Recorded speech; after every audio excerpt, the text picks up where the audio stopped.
to get to Rosen with McKenzie and Harrison? You know, a lot of times it's getting the protection turned the right way. It's, you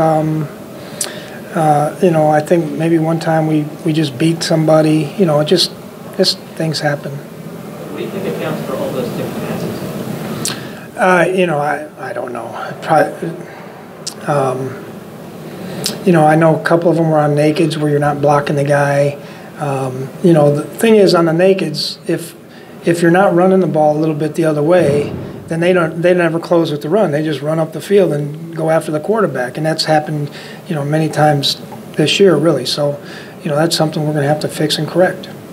How important was it early in the game? They had those two longer balls, held them to a field goal in the first one, and then obviously the goal line stand after the second one. Yeah, it was good. It was big. You know, I think offensively we were 3 for 4 in the red zone. What were they? Over 2 in the red zone. Yeah. So, you know, that's the other point of emphasis that we always talk about is red zone touchdowns percentage, and we're pretty good in that today. He's going to get an MRI tomorrow. Going into this game, what was your game plan defensively? Like you said, a lot of different schemes-wise, especially the secondary, showing blitz, dropping back.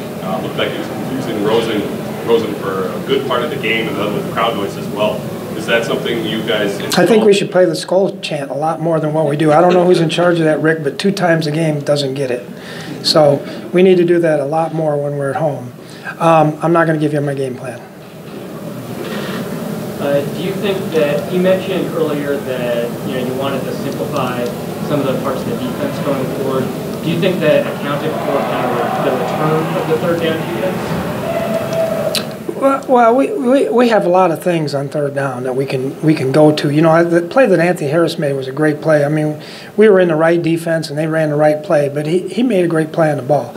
And you know, it's you know, teams come in there and they change everything that they've been doing for 5 weeks, and you know, you just have to go out and you know, adjust a lot of, you know, the whole game is about adjusting and, you know, talking about the blitzes, you know, the protections, and all right, now we have to run this one. So you have to have enough bullets in your holster that you can pull some out, and hopefully you pull the right ones out. Keith Thielen's catch, Mike, on the third down, I mean, is there a ball now that you think he can't catch? It just seems if it's in his general area code, he almost always gets it now. I know he doesn't think there's a ball he can't catch, for sure. You know, that's how he is in practice every day. You know, he laid out in practice the other day and he said, "Why did I do that?" You know, it was just one of those things. But the kid, you know, Adam's got a great heart. He's really a tough kid. You know, once, you know, he comes over to me and talks to me during the game about stuff that's going on, and it's always about these guys can't guard me, and you know, it's always stuff like that. So Adam's a heck of a football player. I'm glad he's on our team. Were you pleased with Quickle's effort in this game?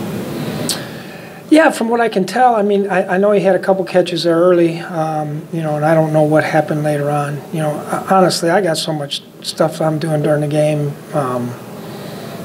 It's hard for me to keep tabs on each guy.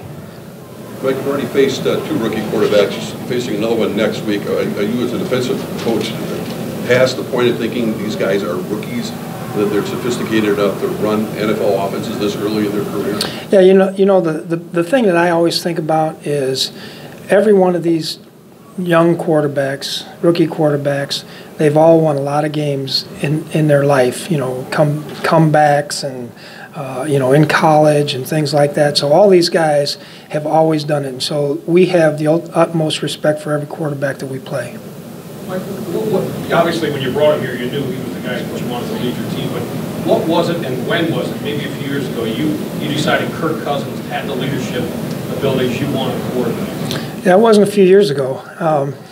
You know, there was a while I thought Teddy was going to be my guy for the rest of my coaching career, and he would still be here, and I'd be fired. But you know, and then I thought Sam was going to be the guy, and then I thought Case was going to be the guy. So. You know, in the off season, we did a study on really those 4 guys. You know, I knew Kirk from playing against him. The thing that I love about this guy is his passion for the game. his intensity that he's come in here and taken charge as a leader.